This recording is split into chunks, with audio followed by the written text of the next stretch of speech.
तस्मै नमः। देवाय तस्मै नमः। 11वें अध्याय में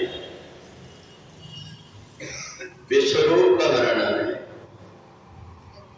मत्कर्म कृन मत्कर्मो मद्भक्ता संवर्जिता निर्वैरः सर्वभूतेषु यह स मामेति पांडव। हे पांडव पुत्र अर्जुन, जो मनुष्य मेरी ही प्राप्ति के लिए लौकिक या वैदिक कर्म करता है, मेरे में भक्ति करता है, सब सांसारिक संयोग से मुख मोड़ लेता है और प्राणी मात्र से वैर नहीं करता, ऐसा व्यक्ति ही मुझको प्राप्त होता है। भगवान ने परमात्मा की भक्ति जितनी सहज है उतनी व्यक्ति के आचरण को भी पवित्र करती है। परमात्मा की भक्ति करने वाला व्यक्ति ये देखता है कि जीवन में मेरे जो कुछ भी परिस्थितियां आ रही है ये मेरी अपनी परीक्षा है। इस परीक्षा में हमें उस सूत्र को नहीं भूलना चाहिए कि इदम खलविदम ब्रह्म, सभी जीवात्मा के अंदर वो परमात्मा रह करके और ये परीक्षा करके देखता है कि एक जगह अपनी बनाई हुई मूर्ति के पास में बैठ करके मेरे को परमात्मा का रूप मानता, परंतु मेरी बनाई हुई मूर्ति को देख करके ईर्ष्या घृणा करता है। तो इसलिए परमात्मा की अगर भक्ति करना है तो दो प्रकार के रास्ते, एक तो लौकिक है और एक वेद के द्वारा बताया गया है। लौकिक में हम दूसरों की परोपकार करके, दूसरों की मदद करके, दूसरों की सेवा करके, परमात्मा के दरबार में सेवा करके, भूखे को भोजन दे करके, ये लौकिक कर्म है। इन कर्मों के द्वारा परमात्मा की प्रसन्नता होती है और व्यक्ति परमात्मा से मिल जाता है। दूसरा होता है वैदिक कर्म। वैदिक कर्म में हम वेदों में बताए हुए मंत्रों के द्वारा, प्रार्थना के द्वारा भगवान की जब भक्ति करते हैं तो अंतःकरण का हमारा जितने भी जन्मों का कचरा है वो सब साफ हो जाता है। परंतु हमें एक ज्ञान होना चाहिए कि हम एक पवित्र आत्मा से जुड़े हुए हैं।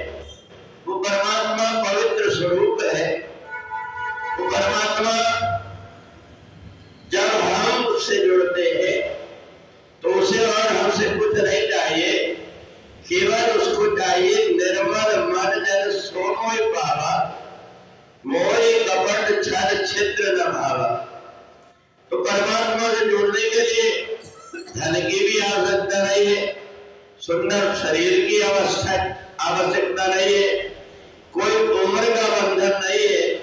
केवल बंधन इतना ही है कि हमारा मन जब तक के पवित्र नहीं होता तब तक हम परमात्मा के निकट नहीं पहुंच पाते।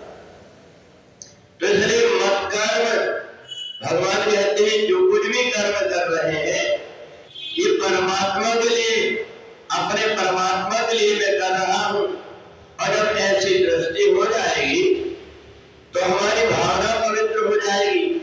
फिर हम जो कुछ भी कर्म करेंगे वो पवित्रता से करेंगे। जब संसार के व्यक्तियों से मिलेंगे तो हम यही अनुभूति करेंगे, ये उसी परमात्मा की बनाई हुई मूर्ति है जिसके अंदर परमात्मा कहता है कि मैं सब जीवात्मा के अंदर हृदय में विराजमान। तो इसलिए हमारी दिनचर्या ऐसी हो जाए कि हमारे द्वारा किसी को कष्ट ना हो, हमारा व्यवहार ऐसा हो जाए कि हम जो कुछ भी करें, जो कुछ भी सोचे, परमार्थ दृष्टि से सोचे। प्रत्येक व्यक्ति का समय एक सा नहीं होता है। जीवन में हर किसी की परिवर्तन आते रहता है।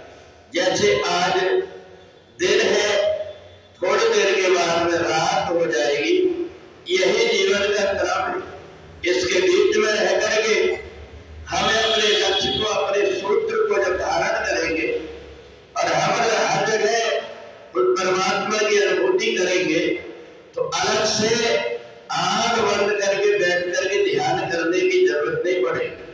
फिर तो हमारे सहज कर्म, जो कुछ भी हम कर्म करते हैं, वो सब पूजन बन जाते हैं। और इसलिए 11वें अध्याय में भगवान कहते हैं, मैं केवल एक जगह नहीं हूं। अगर कोई ये सोच ले कि मैं वैकुंठ में रहता हूं, कोई ये सोच ले कि केवल मैं मंदिर में रहता हूं, तो ऐसा नहीं है। भगवान कहते हैं कि मैं हर जगह हूं। और ये हमारे नहीं, भगवान भोलेनाथ जो सारे संसार के गुरु है, वो कहते हैं हरि व्यापक सर्वत्र समाना। वो परमात्मा हर जगह है। जब हमारी दृष्टि, हमारी सोच ऐसी हो जाती है, तो परमात्मा को ढूंढने हमें कहीं जाना नहीं पड़ता। दिल की हर धड़कन से